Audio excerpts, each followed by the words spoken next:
English premier league giant লিভারপুলের তারকা forward Mohammad সালার ভবিষ্যৎ নিয়ে জল্পনা চলছেই।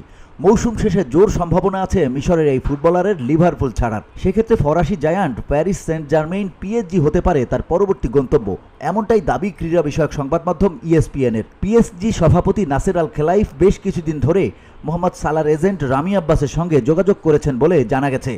লিভারপুল তারকা সালার ভবিষ্যৎ নিয়ে এই আলোচনা চলছে, এমনটাই নিশ্চিত করেছেন ইএসপিএনের সূত্র।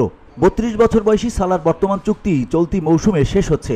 সম্প্রতি তিনি জানিয়েছেন লিভারপুল থেকে এখনও আনুষ্ঠানিক কোনো চুক্তির প্রস্তাব পাননি। এমনকি তিনি স্বীকার করেছেন বর্তমানে তিনি লিভারপুলে থাকার চেয়ে চলে যাওয়ার সম্ভাবনাকেই বেশি ভাবছেন।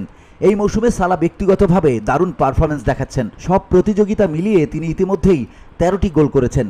গত রোববার ম্যানচেস্টার সিটির বিপক্ষে 2-0 ব্যবধানে জয় পাওয়া ম্যাচে 78 মিনিটে পেনাল্টি থেকে গোল করেন সালা। এ জয়ে লিভারপুল প্রিমিয়ার লিগে 9 পয়েন্টের লিড অর্জন করেছে। ম্যাচ শেষে সালা আবারও তার ভবিষ্যৎ নিয়ে কথা বলেছেন। স্কাই স্পোর্টসকে তিনি বলেন, সত্যি বলতে এটি আমার মাথায় রয়েছে, এটা হয়তো লিভারপুলের হয়ে আমার শেষ সিটি ম্যাচ। আমি শুধু মুহূর্তটা উপভোগ করতে চেয়েছি। মাঠের পরিবেশ অসাধারণ ছিল। আশা করি আমরা লিগ জিতব, তারপর দেখব কি হয়।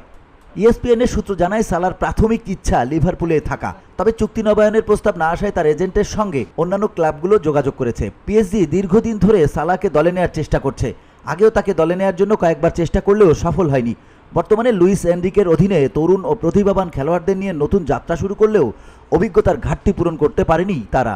সূত্র আরও জানায়, লিভারপুল যদি চুক্তি নবায়ন না করে তবে সালাকে দলে টানতে পিএসজি শক্ত প্রতিদ্বন্দ্বী হতে পারে। উল্লেখ্য, সালা ছাড়াও এবং সহ অধিনায়ক ট্রেন্ট আলেকজান্ডার আর্নল্ড বর্তমান চুক্তিও মৌসুম শেষে শেষ হতে যাচ্ছে। VOD Bangla news desk.